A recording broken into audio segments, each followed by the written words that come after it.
Hello friends, good morning. मैं आपका साथी ट्यूटर मोटिवेटर राहुल चौधरी।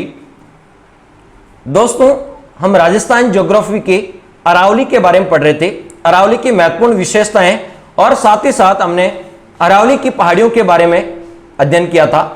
आज उनसे रिलेटेड जितने भी क्वेश्चन जो पुराने एग्जाम में पूछे गए, मोस्ट इंपोर्टेंट जो पुराने एग्जाम में पूछे गए, उनको डिस्कस करेंगे। और जो पुराने एग्जाम में क्वेश्चन पूछे गए हैं उनको डिस्कस करने का पहला बेनिफिट ये है कि एक पैटर्न पता लग जाएगा कि किस पैटर्न के क्वेश्चन पूछे जाते हैं। तो ये ध्यान रखें कि किस पैटर्न के क्वेश्चन पूछे जाते हैं, वो किससे पता लगेगा? पुराने पेपर से या पुराने गत वर्षों में पूछे गए प्रश्न पत्रों से। और अरावली और पहाड़ियों से रिलेटेड जितने भी क्वेश्चन बनते हैं, ठीक है, जो पुराने एग्जाम में पूछे गए, उनको आज अपन यहां पर डिस्कस करने वाले हैं। तो बड़ा इंटरेक्टिव मजेदार सेशन रहने वाला है, तो बने रहिए हमारे साथ वीडियो में लास्ट तक। और आप वीडियो को पॉज करके इसका आंसर कमेंट बॉक्स में भी दे सकते हैं और अपनी तैयारी को परख सकते हैं कि आपको कितने क्वेश्चन आते हैं और कितने क्वेश्चन नहीं आते हैं। और complete first grade RS, second grade read, constable, पटवार सभी के पैटर्न को इसमें शामिल किया गया है। तो चलिए दोस्तों, पहला क्वेश्चन है वो कथन और कारण से रिलेटेड है। कथन और कारण से, और इस प्रकार के जो क्वेश्चन आते हैं बड़े अच्छे होते हैं। कथन के लिख दिया ए और कारण के लिख दिया बी, ठीक है। इस पैटर्न के क्वेश्चन, कथन और कारण के पैटर्न आरएस में, फर्स्ट ग्रेड में, बहुत सारे एग्जाम में ऐसे क्वेश्चन पूछे जाते हैं। और अधिनेश चयन बोर्ड आजकल इसी पैटर्न पे क्वेश्चन पूछता है। तो कथन और कारण के क्वेश्चन कैसे सोल्व करते हैं? तो इसको सोल्व करने का एक बेसिक पैटर्न है। कथन का पहले तो यह चेक करना कि जो कथन दे रखा है वो बिल्कुल सही है या नहीं है। सिर्फ आपको यह देखना है कि कथन सही है या नहीं है। दूसरा यह देखना है कि कारण सही है या नहीं है। बस दो चीजें सिंपली देखनी है। तीसरी चीज इसमें देखनी है कि कथन कारण की स्पष्ट व्याख्या करता या नहीं करता, ठीक है। तो कथन से जब भी हम क्यों से क्वेश्चन करेंगे, जो भी कथन होगा उससे अपन क्यों से लगा के, क्यों लगा के क्वेश्चन करेंगे, तो उसका आंसर कहां मिलना चाहिए? कारण में मिलना चाहिए। और यदि उसका आंसर कारण में मिलता है तो वो स्पष्ट व्याख्या करता है। कथन से क्यों लगाकर क्वेश्चन करना है, और उसका आंसर यदि कारण में मिलता है तो वो स्पष्ट व्याख्या करता है, अदरवाइज नहीं करता है। इस पैटर्न से यदि आप सॉल्व करोगे तो सारे क्वेश्चन सॉल्व हो जाएंगे। अब देखते हैं इसको। देखिए पहला क्वेश्चन, ये जो क्वेश्चन पूछा गया है ये लाइब्रेरियन में पूछा गया है। देखिए किस एग्जाम में पूछा गया ये भी बता देते हैं। ये लाइब्रेरियन 2016 में पूछा गया है। लाइब्रेरियन 2016 में ये क्वेश्चन पूछा गया है। इस क्वेश्चन को पढ़ लेते हैं। अरावली के पूर्वी ढाल पर, अरावली के पूर्वी पर पश्चिमी ढाल की अपेक्षा, यानी पूर्वी ढाल पर पश्चिमी ढाल की अपेक्षा वनस्पति अधिक है और सघन भी है और ऊंचाई तक विद्यमान है। अब देखो मैं डायग्राम बना के बता रहा हूं। ये आपकी अरावली है। ये अरावली का कौन सा ढाल है? पूर्वी ढाल। ये अरावली का कौन सा ढाल है? पूर्वी ढाल। और ये अरावली का कौन सा ढाल है? पश्चिमी ढाल। ये अरावली का कौन सा ढाल है? पश्चिमी ढाल। अब क्वेश्चन क्या कह रहा है? अरावली के पूर्वी ढाल पर पश्चिमी ढाल की अपेक्षा वनस्पति अधिक है, यानी पश्चिमी ढाल की अपेक्षा पूरी ढाल पर वनस्पति अधिक है और सघन भी है। वनस्पति अधिक भी है और सघन भी है, ठीक है। इसका मतलब क्या है? पश्चिमी ढाल की अपेक्षा पूरी ढाल पर वनस्पति सघन है और ऊंचाई तक विद्यमान है, यानी पूरी ढाल पे जो वनस्पति है वो अधिक ऊंचाई तक है, क्योंकि पूरी ढाल की ऊंचाई अधिक है। यह स्टेटमेंट कह रहा है। अब पहले तो ये बताओ स्टेटमेंट सही है या गलत है? बिल्कुल सही है। पश्चिमी ढाल यानी मरुस्थल वाला, पश्चिम ढाल के मुकाबले पूरी ढाल पर वनस्पति ज्यादा पाई जाती है और ऊंचाई तक पाई जाती है। यह स्टेटमेंट बिल्कुल क्या सही है।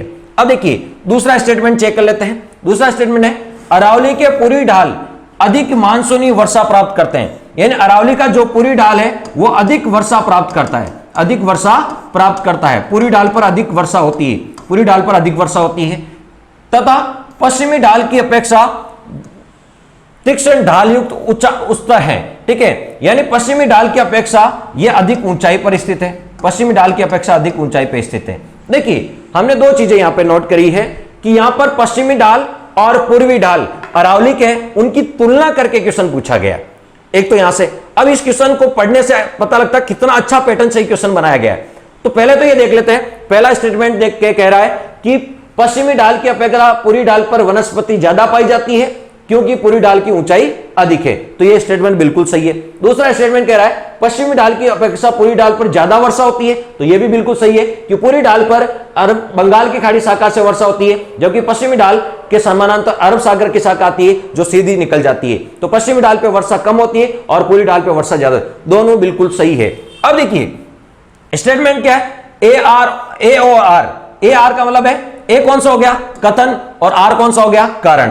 ठीक है, तो इसमें क्वेश्चन क्या पूछा जा रहा है, ए और आर दोनों सही है किंतु आर ए की आंशिक व्याख्या करता है। तो देखिए स्टेटमेंट तो बिल्कुल ए भी सही है और आर भी सही है। अब स्पष्ट व्याख्या करता है या नहीं करता है, तो बताओ। ए का मतलब हो गया कथन और आर का मतलब क्या हो गया, ठीक है, कारण, रीजन एंड कारण। ठीक है, ये हो गया कारण। ठीक है, अब देखिए कथन से क्यों लगा के क्वेश्चन करो, कथन से क्यों लगा के क्वेश्चन करो, तो उसका आंसर कहां मिलना चाहिए, कारण में। अब देखिए यहां क्वेश्चन आ रहा है कि पूरी ढाल पर अधिक वनस्पति है, पूरी ढाल पर अधिक वनस्पति है, क्यों है, इसका कारण क्या है। पूरी ढाल पर अधिक वनस्पति है, वनस्पति ज्यादा सघन है, क्यों है, क्योंकि वहां वर्षा क्या होती है, ज्यादा होती है। वर्षा ज्यादा होगी तो वनस्पति क्या होगी, सघन। देखिए क्योंकि यहां पर लिखा है अधिक मानसूनी वर्षा, तो पूरी ढाल पर अधिक वर्षा होती है। अधिक वर्षा होने के कारण, ठीक है, वहां पर आपको पता है वनस्पति कैसी होगी, सघन होगी। ठीक है, तो पहले स्टेटमेंट में लिखा है कि पश्चिमी ढाल की अपेक्षा पूरी ढाल पर अधिक वनस्पति है, बिल्कुल है। क्यों है, क्योंकि दूसरे स्टेटमेंट में लिखा हुआ है, कारण में लिखा हुआ है क्योंकि वो पूरी ढाल ज्यादा वर्षा प्राप्त करता है। तो कथन और कारण भी सही है और उसकी स्पष्ट व्याख्या भी करता है। क्योंकि हमने कथन में क्यों लगा के क्वेश्चन किया, क्यों सघन वनस्पति है, तो कारण में मिला क्योंकि वहां वर्षा ज्यादा होती है इसलिए ज्यादा सघन वनस्पति है। इस पैटर्न से क्वेश्चन पूछे जाते हैं। तो आंसर होगा कथन और कारण सही है, आंशिक व्याख्या नहीं करता है, कथन और कारण दोनों सही है और आर ए की पूर्ण व्याख्या करता है। क्या करता है, पूर्ण व्याख्या करता है। तो ये आपका बी आंसर करेक्ट होगा, यानी सेकंड नंबर का आंसर करेक्ट होगा। इस पैटर्न से यदि आप तैयारी करते हो तब अच्छे जाके क्वेश्चन सोल्व, यानी अरावली की पश्चिम ढाल और पूरी ढाल की तुलनात्मक क्वेश्चन यहां से पूछा गया था। नेक्स्ट क्वेश्चन, नेक्स्ट जो आपको स्क्रीन पे क्वेश्चन दिखाई दे रहा है, यह क्वेश्चन आरएस प्री 2016 में और अभी हाल ही में 2020 में जो फर्स्ट ग्रेड का एग्जाम हुआ था 2018 वाला, दोनों में रिपीट हुआ है। आरएस 2016 में भी पूछा गया और फर्स्ट ग्रेड 2020 में भी पूछा गया है, यानी सेम ही क्वेश्चन रिपीट हुआ है। ठीक है, आरपीएससी में बहुत कम संभावना होती है कि आरपीएससी में क्वेश्चन रिपीट होते हैं, यूपीएससी में तो बिल्कुल भी नहीं होते। आरपीएससी में कभी कभी क्वेश्चन रिपीट हो जाते हैं। आरएस 2016 में भी पूछा गया ये और फर्स्ट ग्रेड 2020 में भी पूछा गया है। अब देख लीजिए कितना इंपॉर्टेंट क्वेश्चन है कि दो बार रिपीट हुआ। एक तो किसमें पूछा गया है, आरएस 2016 में पूछा गया और एक फर्स्ट ग्रेड 2020 में भी ये क्वेश्चन पूछा गया है। अब क्वेश्चन क्या है वो समझ लीजिए। अब इसकी इंपॉर्टेंस आप समझिए। क्वेश्चन बोल रहा है निम्नलिखित कथनों पर विचार कीजिए। ये कथन, ये स्टेटमेंट अरावली के बारे में, और इन कथनों पर आपको विचार करना है और फिर सही कथन। फिर देखिए यहां पे लिखा है सही उत्तर का चयन कीजिए। ये स्टेटमेंट पढ़ के आपको सही उत्तर का पता लगाना है। तो पहला स्टेटमेंट क्या है वो सुन लीजिए। पहला स्टेटमेंट जो कहा जा रहा है, पहला स्टेटमेंट लिखा है अरावली मरुस्थल के पूर्ववर्ती विस्तार को रोकती है। तो यह राजस्थान के ठीक मध्य में जो पर्वत है वो कौन सा है, अरावली पर्वत है। और ये अरावली के पश्चिम में क्या पाया जाता है, मरुस्थल। अरावली के पश्चिम में क्या पाया जाता है, अरावली के पश्चिम में मरुस्थल। और अरावली के पूर्व में क्या पाया जाता है, तो अरावली के पूर्व में क्या पाया जाता है, तो अरावली के पूर्व में मैदान पाए जाते हैं। अब स्टेटमेंट क्या बोल रहा है कि ये जो अरावली है, ये अरावली है, ये मरुस्थल के प्रसार को रोकती है। तो बिल्कुल सही है, मरुस्थल के पूर्ववर्ती, यदि अरावली नहीं होती तो ये मरुस्थली भाग, मरुस्थल जो पूरी मैदान की ओर फैल जाता, तो ये अरावली मरुस्थल के पूर्ववर्ती विस्तार को रोकती है। स्टेटमेंट बिल्कुल सही है, अरावली मरुस्थल के पूर्वी विस्तार को रोकती है। पहला स्टेटमेंट बिल्कुल सही है। दूसरा स्टेटमेंट चेक कर लेते हैं। दूसरा स्टेटमेंट है राजस्थान की सभी नदियों का उद्गम अरावली से होता है। दोस्तों स्टेटमेंट गलत हो गया, सभी नदियों का उद्गम अरावली से नहीं होता है। सभी नदियों का नहीं, अधिकांश नदियों का उद्गम कहां से होता है, अरावली से होता है। सभी नदियों का उद्गम अरावली से नहीं होता। तो ये दूसरा स्टेटमेंट क्या हो गया, गलत हो गया। तीसरा चेक करते हैं, राजस्थान में वर्षा का वितरण प्रारूप अरावली से प्रभावित नहीं होता। बिल्कुल स्टेटमेंट गलत है दोस्तों, क्योंकि राजस्थान में जो वर्षा का वितरण है, ठीक है, वो अरावली से बिल्कुल प्रभावित होता है। क्योंकि अरावली के कारण ही राजस्थान के पश्चिमी भाग में वर्षा नहीं होती, क्योंकि वहां पर वृष्टि छाया प्रदेश पाया जाता है। ठीक है, क्योंकि अरब सागर की शाखा अरावली के समानांतर, अरावली अरब सागर से आने वाली शाखा के समानांतर है, इसलिए पश्चिम भाग में वर्षा नहीं होती। इसलिए अरावली वर्षा के वितरण को प्रभावित करती है, और यहां लिखा नहीं करती, तो यह स्टेटमेंट गलत हो गया। ठीक है, करती है, वर्षा के वितरण को प्रभावित करती है।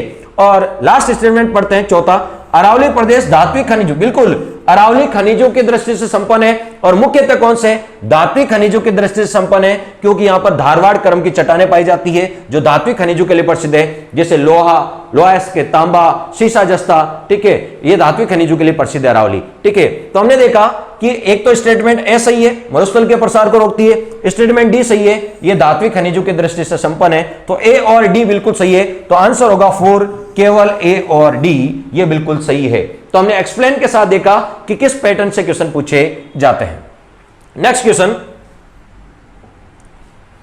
क्वेश्चन है आपका, ये जो तीसरा नंबर का क्वेश्चन है जो आपको स्क्रीन पे दिखाई दे रहा है, ठीक है, ये क्वेश्चन आपका वन रक्षक 2013 में पूछा गया था। ये किस एग्जाम में पूछा गया है बताओ? वन रक्षक है 2013 में ये क्वेश्चन पूछा गया था। हम उन्हीं क्वेश्चन को डिस्कस कर रहे हैं जो अब तक हमने पढ़े हैं, अरावली में मैंने पढ़ाया है। यदि वो लेक्चर नहीं देखे तो पहले वो जाके लेक्चर देख लीजिएगा, डिस्क्रिप्शन में उसका लिंक भी मिल जाएगा, ठीक है, वो देख लीजिएगा। और साथ ही साथ किस एग्जाम में पूछे गए मैं डिटेल से एनालिसिस भी कर रहा हूं, ठीक है। तो देखिए, राजस्थान में सबसे ऊंचाई का स्थान कौन सा है? ये राजस्थान में सर्वाधिक ऊंचाई वाला स्थान कौन सा है? तो अरावली की सबसे ऊंची चोटी कौन सी है? गुरु शिखर है। और गुरु शिखर की ऊंचाई कितनी है बताओ? 1722 मीटर है। और गुरु शिखर कहां बताओ? सिरोही में है। आप कमेंट बॉक्स में कमेंट करके बताएं, गुरु शिखर को संतों का शिखर किसने कहा था? गुरु शिखर को संतों का शिखर किसने कहा था? ठीक है, तो बताओ अरावली की सबसे ऊंची चोटी गुरु शिखर, और वो कहां है? सिरोही में। सिरोही कहां है? राजस्थान में। तो राजस्थान का सबसे ऊंचा स्थान कौन सा है? गुरु शिखर। राजस्थान का सबसे ऊंचा स्थान कौन सा होगा? गुरु शिखर, जो सिरोही में है, दक्षिण अरावली में है, 1722 मीटर है। और कहां बताओ? सिरोही में। तो कमेंट बॉक्स में कमेंट करके बता सकते हैं कि राजस्थान में जो सबसे ऊंचा स्थान है गुरु शिखर, उसको संतों का शिखर किसने कहा था? और एक और कमेंट करके कमेंट बॉक्स में बता सकते हैं कि बताओ जेम्स कर्नल टोड ने हिंदू ओलंपस किसे कहा था? जेम्स कर्नल टोड ने हिंदू ओलंपस किसे कहा था? यह भी आपको कमेंट बॉक्स में कमेंट करके बताना है। नेक्स्ट क्वेश्चन है,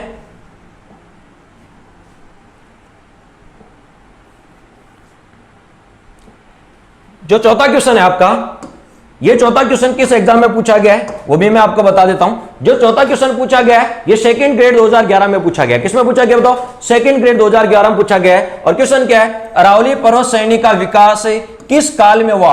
काल का मतलब है किस युग में हुआ। तो अरावली का जो पर्वत का विकास है वो किस युग में हुआ? तो आंसर होगा बताओ प्री कैम्ब्रियन युग में। किस युग में हुआ बताओ? प्री कैम्ब्रियन युग में हुआ। युग पूछे तो प्री कैम्ब्रियन युग है, लेकिन आपसे पूछे किस महाकल्प में हुआ, यह भी ध्यान रखें, किस महाकल्प में हुआ, तो आंसर होगा किस महाकल्प या महायुग में हुआ, तो आपका आंसर होगा किस महाकल्प में हुआ, ठीक है, तो आंसर होगा प्री पैलेयोजोइक महायुग में, प्री पैलेयोजोइक महाकल्प में, प्री पैलेयोजोइक महाकल्प में, या इसे बोलते हैं आद्य जीवी महाकल्प। क्या बोलते हैं? आद्य जीवी महाकल्प में हुआ, आद्य जीवी महाकल्प में हुआ। और किस हलचल में हुआ? 4 पर्वत निर्माणकारी हलचल है, चर्मियन हलचल, ठीक है, हर्सिनियन, कैलिडोनियन हलचल, हर्सिनियन हलचल और आपने अल्पाइन हलचल। तो अरावली का निर्माण किस हलचल में हुआ? तो आंसर होगा चर्मियन हलचल। किस हलचल में बताओ? चर्मियन हलचल में हुआ। यह भी ध्यान रखें, पर्वत निर्माण के हलचल 4 है, जो आरएस मेंस में भी पूछा गया था। तो क्वेश्चन क्या है? अरावली का निर्माण किस युग में हुआ? तो प्री कैम्ब्रियन युग में। किस महाकल्प में पूछे तो प्री पैलेयोजोइक महाकल्प में। और आपसे पूछा जाता है किस हलचल में हुआ? चर्मियन हलचल में हुआ। और अरावली किसका अवशेष है? तो गोंडवाना लैंड का अवशेष है। अरावली किसका अवशेष है? गोंडवाना। और विश्व की प्राचीनतम वलित पर्वतमाला कौन सी है? अरावली। फोल्डेड माउंटेन है, लेकिन वर्तमान में अवशिष्ट रूप में। किस रूप में? अवशिष्ट। और समतल से औसत ऊंचाई है 930 मीटर। कितनी बताओ? 900। और अमेरिका के अपलेशियन पर्वत से इसकी तुलना की गई है। तो इसका राइट आंसर होगा किस काल में? तो प्री कैम्ब्रियन में। और ये क्वेश्चन किस में पूछा गया था? सेकंड ग्रेड 2011 में पूछा गया है। किस में पूछा गया बताओ? सेकंड ग्रेड 2011 में पूछा गया था। नेक्स्ट क्वेश्चन, नेक्स्ट क्वेश्चन जो आपको स्क्रीन पे शो हो रहा है वो 5 नंबर क्वेश्चन है। ये 5 नंबर जो क्वेश्चन है ये राजस्थान पुलिस 2012 में पूछा गया था। किसमें पूछा गया था बताओ? राजस्थान पुलिस 2012 में पूछा गया था, राजस्थान पुलिस 2012 में। और ये क्वेश्चन एक बार रीड कर लेते हैं। क्वेश्चन है अरावली पर्वतमाला दक्षिण पश्चिम से, क्योंकि अरावली का यदि राजस्थान में विस्तार देखें तो ये दक्षिण पश्चिम से उत्तर पूर्व की ओर है। दक्षिण पश्चिम से कहां बताओ? राजस्थान में ये सिरोही से शुरू होती है। वैसे भारत में पालनपुर गुजरात से शुरू होती है, लेकिन राजस्थान में सिरोही से शुरू होती है और खैतरी झुंझुनू तक है।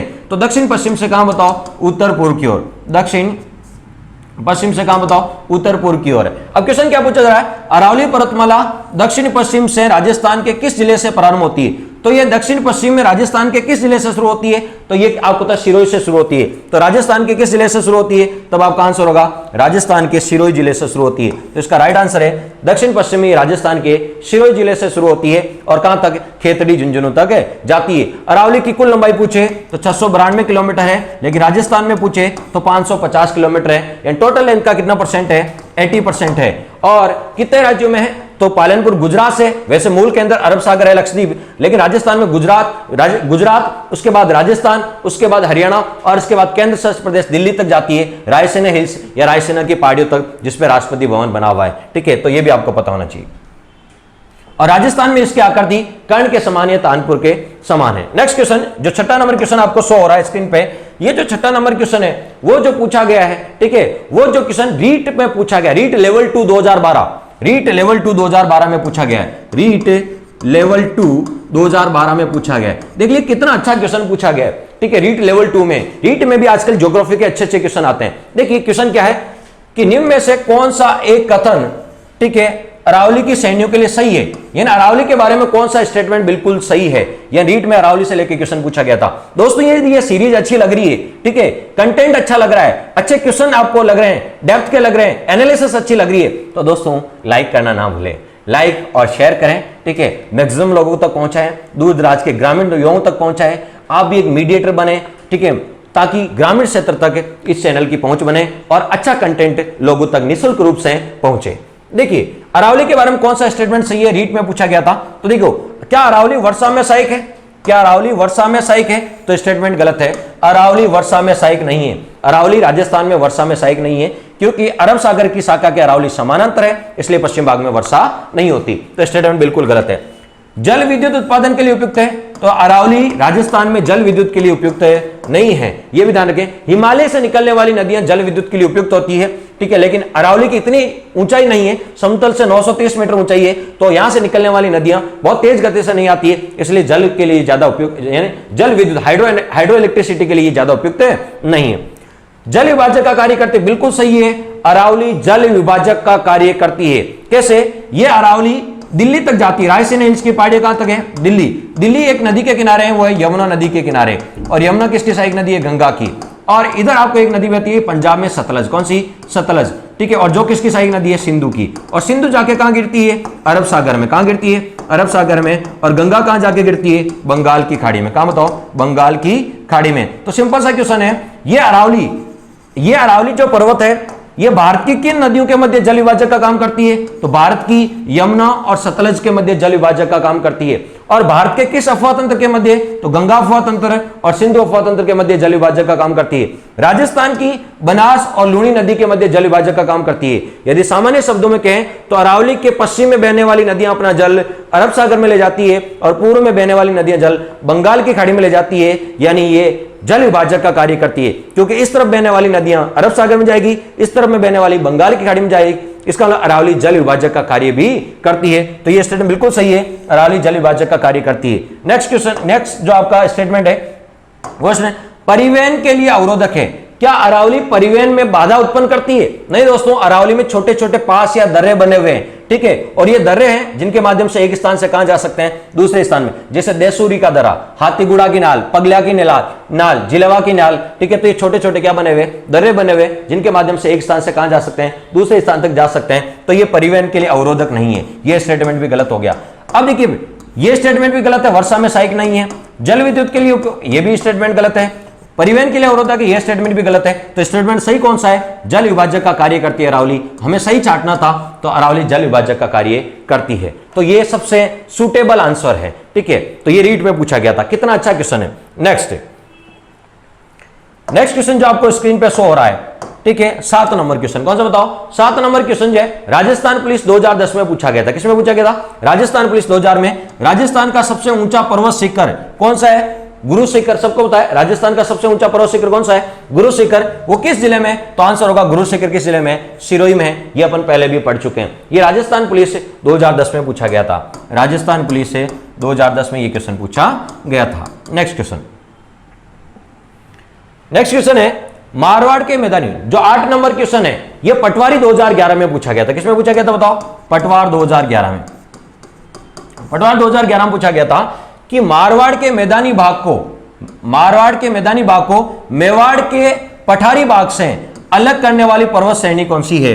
ठीक है, तो सिंपल सा क्वेश्चन है। देखिए मैं रिपीट यहां पे बना देता हूं कि ये जो आपका प्रदेश है, यदि इस प्रदेश को कहें तो ये जो अरावली होगी इस तरफ है वो है मारवाड़ का मैदान, मरुस्थल बोल दो या मैदान, ठीक है।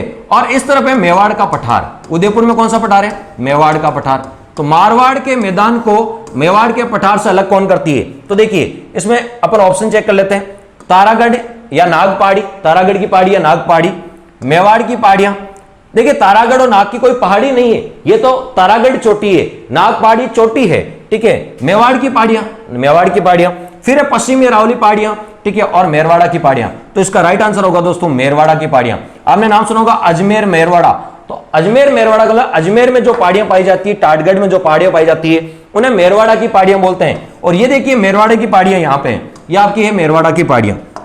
अजमेर में जो पहाड़ियां, उन पहाड़ियों को क्या बोलते हैं? मेरवाड़ा की पहाड़ियां। अजमेर को 2 भागों में तोड़ते हैं, अजमेर 2 भागों में बटा हुआ है और इसको तोड़ने वाला जिला है पाली और राजसमंद। तो पाली किस में आता है? पाली जोधपुर मारवाड़ में, और राजसमंद किस में आता है? उदयपुर में। तो उदयपुर को बोलते हैं मेवाड़ और इधर वाले को क्या बोलते हैं? मारवाड़। तो मारवाड़ और मेवाड़ को अलग कौन करती है? अजमेर की पहाड़ियां यानी मेरवाड़ा की पहाड़ियां। कौन सी पहाड़ियां? मेरवाड़ा की पहाड़ियां। तो ये राइट आंसर है।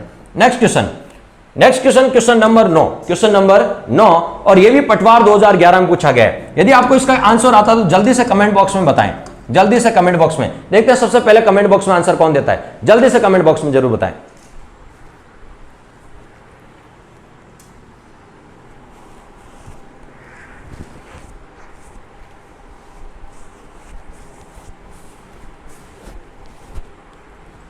देखते हैं सबसे पहला आंसर कौन दे पाता है। पटवार 2011 में पूछा गया है क्वेश्चन, क्या वो पढ़ लेते हैं। संरचनात्मक दृष्टि से अरावली पर्वत श्रृंखला किस रचनात्मक क्रम में, यानी संरचनात्मक दृष्टि से जो अरावली है वो किस क्रम में आती है? तो आंसर होगा दहली क्रम। आपको तो संरचनात्मक दृष्टि से अरावली दहली क्रम में है। किसमें बताओ? दहली क्रम में। लेकिन अरावली में जो चट्टानें पाई जाती है वो धारवाड़ क्रम की चट्टानें पाई जाती है जो धात्विक खनिजों के लिए प्रसिद्ध है। तो अरावली में कौन से क्रम की चट्टानें पाई जाती है? तो अब आंसर होगा धारवाड़ क्रम की चट्टानें। लेकिन आपसे पूछेंगे संरचनात्मक दृष्टि से अरावली किस रचनात्मक क्रम में आती है? तो दहली क्रम में, क्यों अरावली दहली तक जाती है तो दहली क्रम में आती है। किसमें आती है? दहली क्रम। ये क्वेश्चन है वो किसमें पूछा गया? पटवार 2011 में। नेक्स्ट क्वेश्चन जो आपको स्क्रीन पे शो हो रहा है, ये क्वेश्चन जो आपका 10 नंबर क्वेश्चन है, कौन सा बताओ? 10 नंबर क्वेश्चन है। ये भी पटवार 2011 में पूछा गया। किसमें पूछा गया बताओ? पटवार 2011 में। किसमें पूछा गया बताओ? पटवार 2011 में, ठीक है। 10 नंबर क्वेश्चन। अब 10 नंबर क्वेश्चन क्या है? अरावली पर्वतमाला की सर्वाधिक ऊंचाई एवं चौड़ाई किस क्षेत्र में? देखिए अरावली की यदि अपन बात करें तो अरावली का विस्तार दक्षिण पश्चिम से उत्तर पूर्व की ओर है, दक्षिण पश्चिम से उत्तर पूर्व की ओर है, ठीक है। उत्तरी अरावली की ऊंचाई 450 मीटर औसत ऊंचाई, मध्य अरावली की 550 मीटर और दक्षिण पश्चिमी अरावली की 1000 मीटर। दक्षिण अरावली कितनी? 1000 मीटर। तो सर्वाधिक ऊंचाई किसकी है? दक्षिण पश्चिमी अरावली की सबसे ऊंची, ऊंचाई भी ज्यादा और चौड़ाई भी ज्यादा है। क्यों? दक्षिण अरावली में सिरोही जिला आता है जहां सबसे ज्यादा ऊंचाई है, दक्षिण अरावली में उदयपुर आता है जहां सर्वाधिक विस्तार है, और दक्षिण पश्चिम से उत्तर पूर्व की ओर जाते हैं तो इसकी चौड़ाई और ऊंचाई दोनों में कमी आती है। यहां सर्वाधिक ऊंचाई और चौड़ाई किस भाग में? दक्षिण पश्चिम भाग में। तो आंसर है इसका क्या होगा बताओ कि सर्वाधिक ऊंचाई और चौड़ाई किसमें विद्यमान है? तो दक्षिणी पश्चिमी भाग में। किसमें बताओ? दक्षिणी पश्चिमी भाग में। नेक्स्ट जो क्वेश्चन नंबर 11 है, क्वेश्चन नंबर कौन सा बताओ? 11। ये जो क्वेश्चन नंबर 11 है ये जूनियर अकाउंटेंट 2011 में पूछा गया। किसमें पूछा गया बताओ? जूनियर अकाउंटेंट 2011 में ये पूछा गया था। क्वेश्चन क्या वो देख लेते हैं। राजस्थान में अरावली श्रेणी की दिशा क्या है? तो अभी हम डिस्कस कर रहे हैं राजस्थान में अरावली पर्वत की जो दिशा है वो दक्षिण पश्चिम से उत्तर पूर्व की ओर है। दक्षिण पश्चिम से कहां बताओ? दक्षिण पश्चिम से उत्तर पश्चिम नहीं, दक्षिण पश्चिम से उत्तर पूर्व की ओर है। दक्षिण पश्चिम से अरावली राजस्थान में है वो दक्षिण पश्चिम से कहां बताओ? दक्षिण पश्चिम से कहां बताओ? उत्तर पूर्व की ओर है। दक्षिण पश्चिम से उत्तर पूर्व की ओर है। ये जूनियर अकाउंटेंट का क्वेश्चन था। नेक्स्ट जो 12 नंबर जो क्वेश्चन पूछा गया है, ये जो 12 नंबर क्वेश्चन है ये कॉलेज लेक्चर 2014 में पूछा गया। किसमें पूछा गया बताओ? कॉलेज लेक्चरर 2014 में ये क्वेश्चन पूछा गया पेपर में। देखिए क्वेश्चन क्या है, सिरोही जिले में तीर ढाल युक्त है जो कटी फटी पहाड़ियां पाई जाती है उनको स्थानीय भाषा में क्या बोलते हैं। यानी जो सिरोही में, जो पूरी सिरोही में कटी फटी पहाड़ियां पाई जाती है उनको स्थानीय भाषा में क्या बोलते हैं, तो इसका आंसर होगा भाकर। क्या बोलते हैं उनको स्थानीय भाषा में, क्या कहा जाता है, भाकर कहा जाता है। ये कोले लेक्चर में पूछा गया था। लेकिन आपसे पूछेंगे बोराट, तो बोराट का एक पठार है, बोराट का क्या है बताओ, पठार। तो बोराट का पठार भी एग्जाम में कई बार पूछा जाता है कि बोराट का पठार कहां है। तो देखिए बोराट का पठार गोगुंदा से लेके कुंभलगढ़ के बीच है। गोगुंदा से लेके किसके बीच है बताओ, कुंभलगढ़ के बीच। गोगुंदा कहां बताओ, उदयपुर में पड़ता है। और कुंभलगढ़ कहां पड़ता है बताओ, राजसमंद में। कुंभलगढ़ कहां पड़ता है, राजसमंद में। तो सिंपल सा क्वेश्चन आएगा कि बोराट का पठार किन दो जिलों के मध्य है। तो बोराट का जो पठार है वो किन दो जिलों के मध्य है, तो आंसर होगा कि राजसमंद और उदयपुर के मध्य है। राजसमंद और किसके मध्य है, उदयपुर के मध्य। और किन दो स्थानों के मध्य है, तो बोराट के पठार। जिसको जीके नहीं आती उसको कहां ले जाएंगे, बोराट के पठार पे। कहते हैं ना जिसको जीके नहीं आती वो वोट है, कैसा है, वोट या ठोट, ठीक है। तो बताओ जिसको जीके नहीं आती वो वोट है। तो जी से क्या हो गया, गोगुंदा, और के से क्या हो गया, कुंभलगढ़। यानी जी के, जी से गोगुंदा और के से कुंभलगढ़, यानी जी के। गोगुंदा और कुंभलगढ़ के बीच कौन सा पठार है, बोराट का पठार है। कौन सा पठार है, बोराट का पठार। और बोराट का पठार की सबसे ऊंची चोटी कौन सी है, जरगा है। कौन सी बताओ, जरगा है। तो ये भी ध्यान रखें। तो बोराट का पठार गोगुंदा और कुंभलगढ़ के मध्य है, राजसमंद और उदयपुर के मध्य है। नेक्स्ट है ऊपरमाल का पठार। ऊपरमाल का पठार का है, तो भैंसरोडगढ़ से। भैंसरोडगढ़ कहां पड़ता बताओ, चित्तौड़ में। और बिजोलिया भीलवाड़ा में। तो भैंसरोडगढ़ और बिजोलिया के मध्य कौन सा पठार है, ऊपरमाल का पठार है, ठीक है। और आप मुझे कमेंट बॉक्स में बताएं ऊपरमाल के पठार से कौन सी नदी प्रवाहित होती है, ये आप कमेंट बॉक्स में बता सकते हैं। नेक्स्ट है गिरवा। उदयपुर चारों ओर से तस्तरीनुमा पहाड़ियों से घिरा हुआ है। गिरवा यानी गिरा हुआ है। कौन गिरा हुआ है, उदयपुर। किससे गिरा हुआ है, तस्तरीनुमा पहाड़ियों से गिरा हुआ है, ठीक है। यानी पहाड़ियों की मेखला या श्रृंखला, उसे गिरवा बोलते हैं। और ये उदयपुर में, कहां बताओ, उदयपुर में। लेकिन हमें पूछा है तीर ढाल कटी फटी पहाड़ियों को सिरोही में क्या बोलते हैं, तो इसका राइट आंसर होगा भाकर कहा जाता है। क्या कहा जाता है, भाकर। कोले लेक्चर में ये पूछा गया था। नेक्स्ट क्वेश्चन, नेक्स्ट जो क्वेश्चन है 13 नंबर क्वेश्चन। कौन सा बताओ, 13 नंबर क्वेश्चन। ये किसमें पूछा गया, सेकंड ग्रेड 2016 में। किसमें पूछा गया ये बताओ, सेकंड ग्रेड 2016 में पूछा गया है। सेकंड ग्रेड 2016 में पूछा गया। क्वेश्चन क्या वो पढ़ लेते हैं। कौन सी पहाड़ियां मध्य अरावली में स्थित हैं। तो हमने कहा था कि आजकल कौन सी पहाड़ियां किस जिले में, ऐसा पैटर्न नहीं आके ऐसे पूछते हैं कौन सी पहाड़ियां किस अरावली में हैं। तो देखिए हमने पूछा कि यहां पे मध्य अरावली में कौन सी पहाड़ियां हैं, मध्य अरावली। तो मध्य अरावली में जिला कौन सा आता है, अजमेर। मध्य अरावली में जिला कौन सा आता है, अजमेर। यानी अजमेर में जो पहाड़ियां होगी वो मध्य अरावली में होगी। तो देखिए क्या रोजा भाकर अजमेर में है, नहीं, रोजा भाकर कहां है, जालोर में है। कहां बताओ, जालोर में है। क्या इसराना भाकर अजमेर में है, नहीं, ये भी जालोर में। कहां बताओ, जालोर में है, ठीक है। क्या गिरवा पहाड़ी अजमेर में, नहीं, ये उदयपुर में। किसमें बताओ, उदयपुर में। तो उदयपुर दक्षिण अरावली में आता है, जालोर दक्षिण पश्चिमी अरावली में आता है। और हमें तो क्वेश्चन पूछ रहे हैं मध्य अरावली की पहाड़ियां कौन सी है, तो मेरवाड़ा की पहाड़ियां अजमेर में। अजमेर में जो पहाड़ियां उन्हें बोलते हैं मेरवाड़ा की पहाड़ियां, जो मारवाड़ के मैदान को मेवाड़ के पठार से अलग करती है। तो मेरवाड़ा की जो पहाड़ियां हैं वो किसमें स्थित है बताओ, मध्य अरावली में स्थित है। तो ये आपका राइट आंसर होगा। Next 14 number question. कौन सा बताओ, 14 नंबर क्वेश्चन। और ये 14 नंबर क्वेश्चन ये सेकंड ग्रेड 2010 में पूछा गया है। सेकंड ग्रेड 2010 में पूछा गया है। क्वेश्चन क्या वो समझ लीजिए। राजस्थान में गुरु शिखर चोटी की ऊंचाई है, ये छोटी नहीं है, ये चोटी है। और आपने सुना होगा कुछ समय पहले, ठीक है, सावधानी हटी और चोटी कटी, ठीक है। चोटी कटी के स्टेटमेंट बहुत आते थे, रात में सोते रहते थे लोग, चोटी कट जाती थी, ठीक है। तो सावधानी हटी और दुर्घटना घटी नहीं, चोटी कटी, ऐसा स्टेटमेंट बहुत चर्चा में रहा था, ठीक है। तो राजस्थान में गुरु शिखर जो चोटी की उसकी ऊंचाई कितनी है, तो राजस्थान में अरावली की सबसे ऊंची चोटी चोटी कौन सी, गुरु शिखर, कितनी है, 1722 मीटर। और कहां बताओ, सिरोही में। कहां बताओ, सिरोही में। तो इसका राइट आंसर होगा 1722 metre. Next question 15 number question. कौन सा बताओ, 15 नंबर क्वेश्चन पटवार में पूछा गया है। पटवार 2012 में पूछा गया है। और पटवार 2012 में जो क्वेश्चन पूछा गया है वो पढ़ लीजिए। पटवार में राजस्थान में तस्तरी नुमा बेसिन में कौन सा शहर बसा हुआ है, कौन सा नगर बसा हुआ है। अभी हमने इसको सॉल्व भी कराया था, आप कमेंट बॉक्स में आंसर बता सकते हैं। देखते हैं सबसे पहले आंसर कौन देता है। देखिए तस्तरी नुमा बेसिन में कौन सा शहर बसा हुआ है, तो हमने कहा उदयपुर गिरा हुआ है। किससे गिरा हुआ है, तस्तरी नुमा पहाड़ियों से। उदयपुर गिरा हुआ है, किससे गिरा हुआ बताओ, तस्तरी नुमा पहाड़ियों से गिरा हुआ है, ठीक है। तो उदयपुर गिरा हुआ है, किससे गिरा हुआ है, तस्तरी नुमा पहाड़ियों से गिरा हुआ है, ठीक है। तो उन्होंने बोलते हैं गिरवा, क्या बोलते हैं, तो तस्तरी नुमा बेसिन में कौन सा नगर गिरा हुआ है, तब आपका आंसर होगा उदयपुर। कौन सा गिरा हुआ बताओ, उदयपुर, ठीक है, जिन्हें गिरवा भी कहा जाता है। नेक्स्ट क्वेश्चन 56 का मैदान, कौन सा मैदान बताओ? 56 का मैदान। एक तो होती है 56 की पहाड़ियां, 56 की पहाड़ियां, 56 की पहाड़ियां क्या है बताओ? बाड़मेर में। 56 की पहाड़ियां कहां है? बाड़मेर में। और 56 की पहाड़ियां बाड़मेर में कहां से कहां तक है? तो गढ़ सिवाना से मोकलसर तक, गढ़ सिवाना से मोकलसर तक। 56 नाम क्यों रखा? 56 गोल गुंबद पाए जाते हैं, गोल गुंबद पाए जाते हैं, इसलिए इनकी आकृति है गोलाकार या गुम्बदाकार, गोलाकार या गुम्बदाकार। ये किसके लिए प्रसिद्ध है? ग्रेनाइट और रायोलाइट के लिए प्रसिद्ध है। किस खनिज के लिए? ग्रेनाइट और रायोलाइट। ये 56 की पहाड़ियां बाड़मेर में। लेकिन 56 का मैदान है बांसवाड़ा और प्रतापगढ़ के मध्य, बांसवाड़ा और प्रतापगढ़ के मध्य है, बांसवाड़ा और प्रतापगढ़ के मध्य। और इस 56 के मैदान से कौन सी नदी गुजरती है? माही नदी गुजरती है। कौन सी नदी गुजरती है? माही नदी। और नदियों के द्वारा लाई गई जलोढ़ मिट्टी से मैदान बनते हैं। क्या बनते हैं? मैदान बनते हैं। और राजस्थान का पूर्वी मैदान नदियों से ही बना है। किससे बना है? नदियों से। जैसे चंबल नदी से बना है, बनास नदी से बना है, बाणगंगा नदी से बना है और माही नदी से बना हुआ है। और 56 के मैदान, इसे 56 बेसिन भी कहा जाता है, माही बेसिन भी कहा जाता है। और 56 के मैदान में महुआ के वृक्ष पाए जाते हैं, जिसे दक्षिण राजस्थान का कल्प वृक्ष भी कहा जाता है। और महुआ के वृक्ष पर उड़न गिलहरी निवास करती है। और महुआ के पुष्प से जो सौरा बनाई जाती है आदिवासी लोगों द्वारा, उसे मावड़ी भी कहा जाता है। और महुआ के वृक्ष पे पुष्प पाए जाते हैं और वहां पर बहुत सारे पुष्प होने के कारण 56 के मैदान को पुष्प प्रदेश भी कहा जाता है। अब यहां से क्वेश्चन है 56 का मैदान है वो किस भौतिक प्रदेश में आता है?